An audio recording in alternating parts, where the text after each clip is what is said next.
Today's GOAT format deck profile, Horus the Black Flame.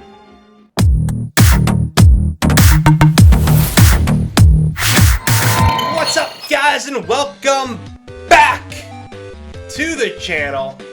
And today we have an exciting deck profile. It is Horus the Black Flame, which I figured would be a solid follow-up for a GOAT format deck profile after doing Silent Swordsman just the other week. So why don't we go ahead and dive on in and see what this deck has to offer.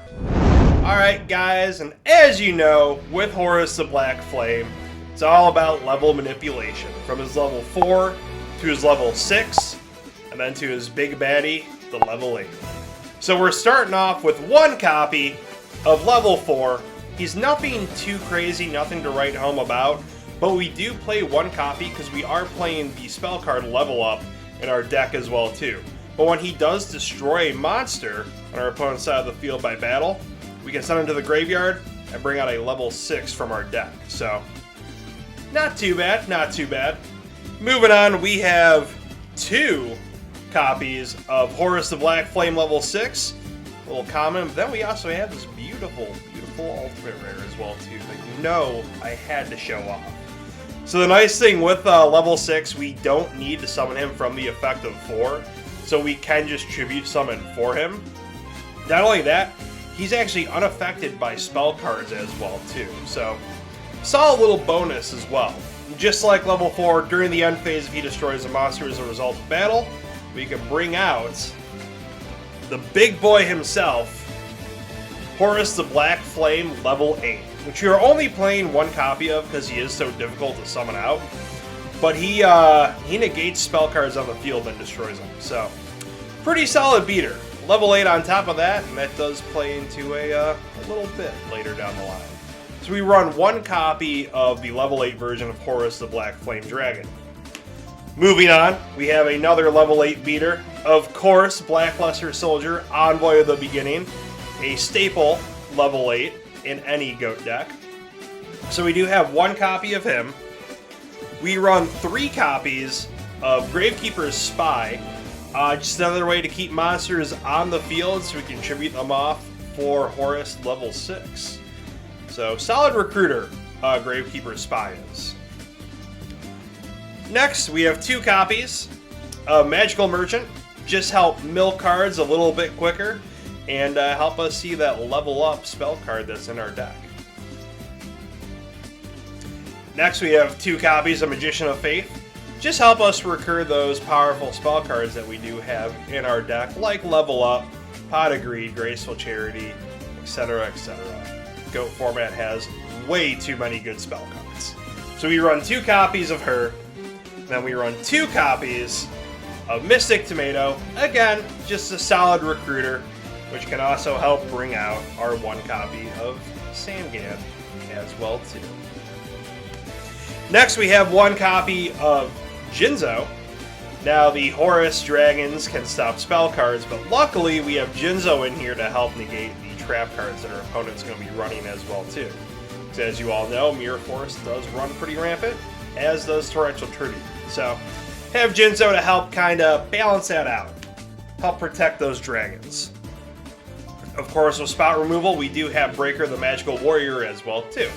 So, help clear out anything that we might be facing in the back row that our opponents might be lurking in the shadows with. Next, we have the all-time classic combo of Sinister Serpent as well as Tribe Infecting Virus. So, help name off whatever type our opponent has and help clear out the field so our big old dragon boys can attack directly. Next, we're playing 2 copies of Level Up. It's in the name. Just help those Horus dragons level up a little bit quicker so we can get to the level 8. So 2 copies of that. Then we also have 2 copies of Nobleman of Crossout, just to help remove anything our opponent might be, again, lurking in the shadows with, trying to remove our monsters. So 2 copies of that. Then we also have 2 copies of Scapegoat as well too. So we are running an extra deck in here with Metamorphosis, so very solid to be running 2. Also helps with protection as well, since we are trying to stall and get up to our level 8. Tying in with that, we have 3 copies of Book of Moon. 2 again. Help protect our monsters. Level 4 Horus doesn't have the best attack either. But hey, if you can Book of Moon an opponent's monster and it's got a very weak defense, 4 can destroy it, then during the end phase bring out a 6. So, kind of a plus there. So we got 3 copies of Book of Moon, followed by a copy of Heavy Storm, 1 copy of Creature Swap as well too, just so we can take our opponent's monster and metamorphose it off, or hell, even get him a scapegoat token. 1 copy of Mystical Space Typhoon, again, just back row removal. Snatch Steal, so we can take whatever powerful monster they have and then metamorphose it off into one of our 50 million monsters in our extra deck. And then, of course, we have our 1 Pot of Greed, because we need to be drawing. Now, we also have our Premature Burial, and our 1 copy of Metamorphosis. The deck doesn't fully revolve around this card, but it's still nice to tech it in when you have Scapegoats, Creature Swap, Snatch Steal, etc., etc. Moving into our traps, we have 2 copies of Sekiretsu Armor. Good battle trap, just to help protect our monsters. A Ring of Destruction. A Mirror Force. A Dust Tornado for that spot removal in the back row. And a Raigeki Rig as well too, just like the Dust Tornado. So that is it for the main deck. Moving on to the extra deck, it will be more of your generic GOAT format extra deck. So we have 3 copies of our Thousand Eyes Restrict. We have a copy of Carbonal Warrior. We have 3 copies of Ryu Senshi. We have a copy of Dark Balker the Terrible. We have 2 copies of Fiend Skull Dragon. 1 copy of The Last Warrior from Another Planet. Classic monster. We also have 2 copies of Darkblade the Dragon Knight. A copy of Reaper on the Nightmare.